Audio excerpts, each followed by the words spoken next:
Okay, so I quickly spruced up the mushroom. What I did here is I drew the underside of the mushroom, and oftentimes when you're drawing 2D art, it'll look a little bit better if you tilt it a little bit, give it a little bit of a sense of perspective. Even though we're still drawing side view stuff, it just makes it look more 3D.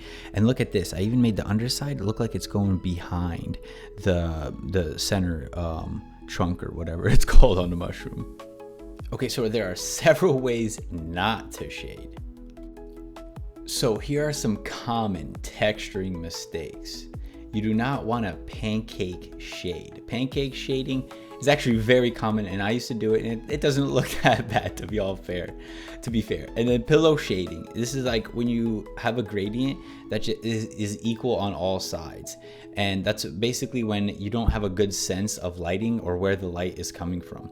And then banding. A lot of times you see banding in pixel art. In some cases it can be all right, like maybe a sky, like trying to do a gradient in the sky or something. But for most objects, banding just looks kind of bad. It makes it look like too chunky, like you're separating the colors in a weird way.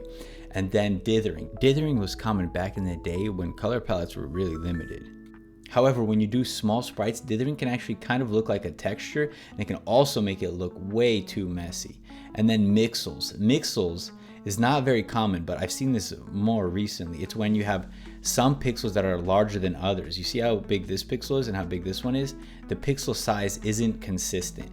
And oftentimes this happens when people try to do pixel art by just drawing like squares, and drawing characters in art using square shapes doesn't mean it's pixel art.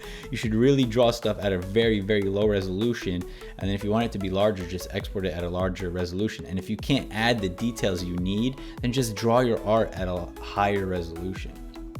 And then here's a good example of how it should be done.